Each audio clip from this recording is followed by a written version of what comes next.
year that will be written down in the annals of history. America saw racial tensions rise high in ways that were horrifying for all to see.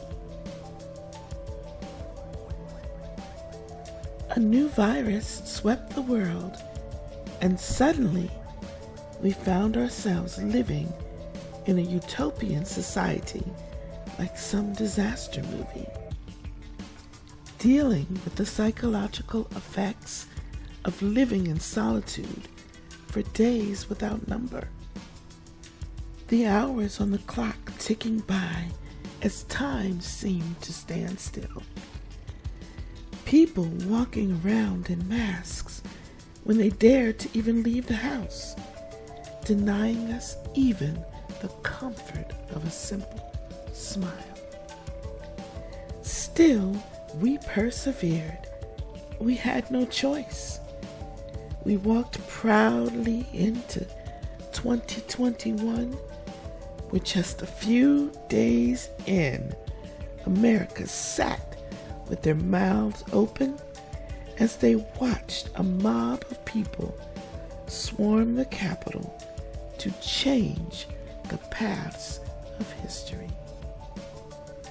Today, you will hear two voices, male, female, black, white, American, European, sharing their experiences, their thoughts, their feelings on what stood out for them during these trying times.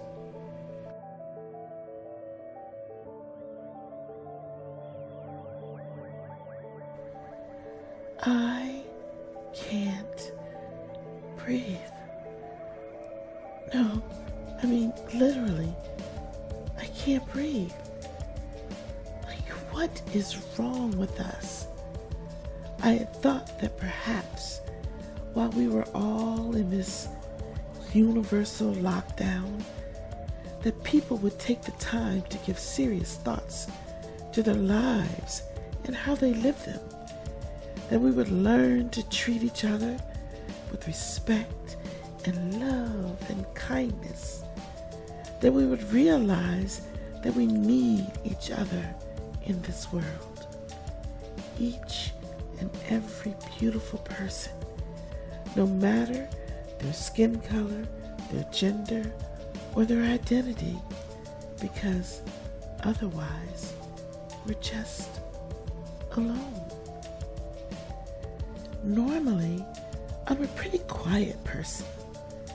I tend to sit back and watch and listen, not saying much. But I cannot any longer, because in all of this silence, I just need to breathe. I'm a mother of two amazing, smart, talented, young, black men. And it's a reality that life is different for them as they go out each and every day.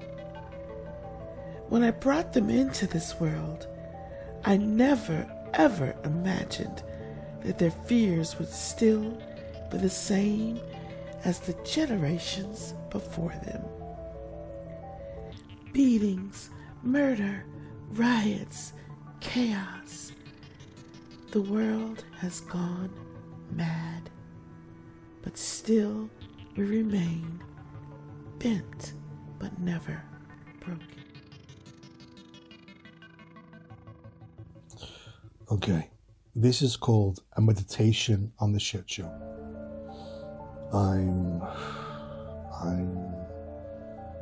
I'm scared.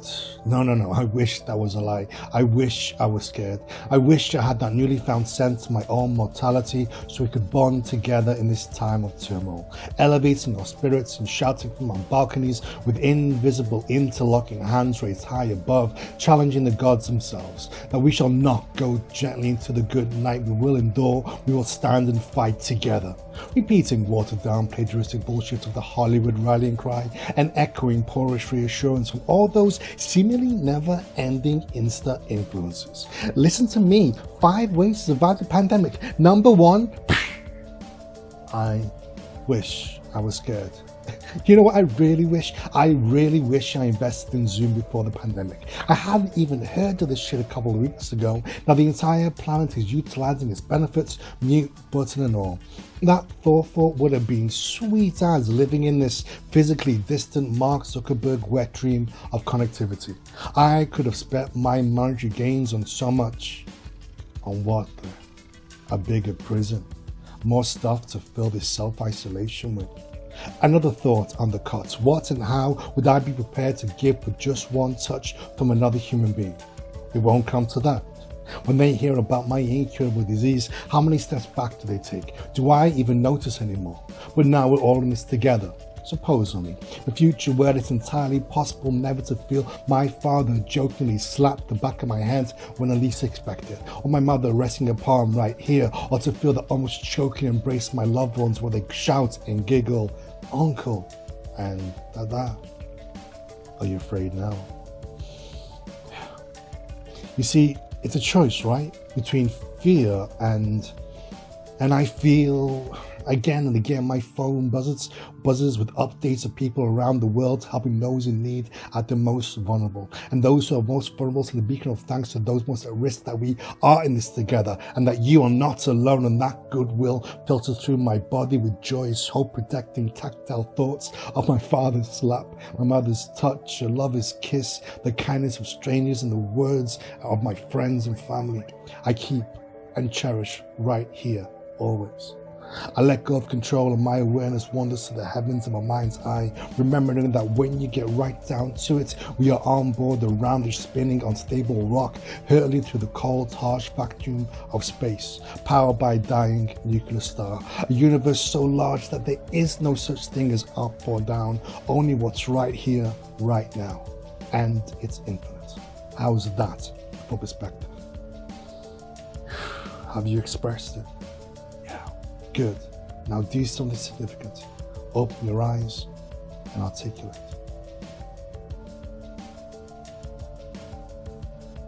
I can't breathe. I'm scared.